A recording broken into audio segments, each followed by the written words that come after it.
મહુવાની અંદર પણ ડુંગળીમાં ખુલ્લે આમ લૂંટ ચાલે છે. 100-200 રૂપિયાનો ભાવ ફેર મહુવામાં હાલે છે. આ કપાસની અંદર પણ 150 રૂપિયાનો ભાવ ફેર હાલે છે. હમણાં જ 2 દિવસ 9 તારીખે અમે મહુવા માર્કેટિંગ યાર્ડની અંદર જ્યારે તપાસ કરી ત્યારે એક ખેડૂતની સિંગ કોઈ ભાવે માગી નહીં, 100 રૂપિયાની મણે માગી નહીં, અને એ ખેડૂતની સિંગ ઊભી રહી ગળથર ગામના ખેડૂતને. એટલે આ માર્કેટિંગ યાર્ડના નેતાઓ છે એ મામા કંસ કરતા નાલાયક છે અને લૂંટેરી દુલ્હન જેવા છે.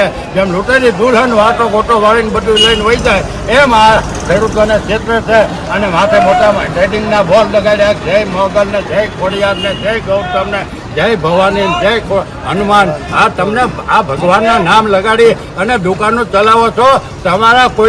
તમારા છોકરા સુખી નહીં થાય. ખેડૂતોને લૂંટશો ને તો તમારી પ્રજાને ભોગવવું પડશે. એટલે અમારી ખુલ્લી ચેલેન્જ છે, સરકારને ખુલ્લી ચેલેન્જ છે કે તમે સમજી જાઓ, નકર આખા ગુજરાતના ખેડૂતો હવે ના છૂટકે વિસાવદરવાળી કરવાના છે, વિસાવદરવાળી કરવાના છે, વિસાવદરવાળી કરવાના છે. આ તમને જો સમજો તો અમારી સમજણ છે. હું કાંઈ ભારતીય કિસાન સંઘની ઘોડે તમારા હાથમાં લઈને ફરવું એમાંથી હું નથી પાછો. હું તો તમારી છાતી માટે પગ દઈ અને તમારા જીભડા ખેંચી લઉં સરકારના એમાંથી હું થઉં.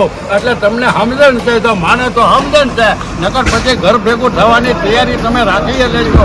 અને જો ખેડૂતો વહી પીડા, જો ગુજરાતના ખેડૂતોની આંખ લાલ થઈ તો નેપાળવાળી થતા આગ નહીં લાગે. તમારી પોલીસ તો હું તમારું લશ્કરને અમે ભડાકે દઈ દઈ એ ટાઈપને અમે ખેડૂતો થઈ. પણ અત્યારે લોકશાહી છે એટલે લોકશાહીની ઢબે લડવાની અમને છૂટ છે.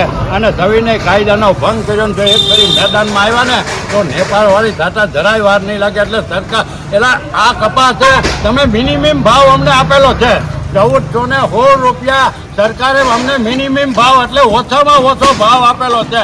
આ કોઈ વધારે ભાવ તો 1412 રૂપિયાથી નીચો આ કપાસ વેચાવો જ હું અત્યારે જ આ મહુવા માર્કેટિંગ યાર્ડની અંદર આ કપા 800 થી 1200 રૂપિયામાં વેચાણો. આ વેપારીઓને આ માગવટ ન દેવા. આ નમાલી સરકાર છે, માય કાંગલી સરકાર છે. એક વખત બોલ્યા હોય તો ફરી વખત એનું પાલન થવું જોઈએ. આના કરતાં તો પહેલાંના રાજા મહારાજાઓ સારા હતા. ભાવનગરના મહારાજાને 1930માં કે 5 ખેડૂતોએ જઈને ફરિયાદ કરી છે કે બાપુ અમારે લેણું ખૂબ વધી ગયું. એક જ ધારકે એને આખા ભાવનગર એના 1800 ભાદરના ખેડૂતોનું તમામ લેણું માફ કરી દીધો.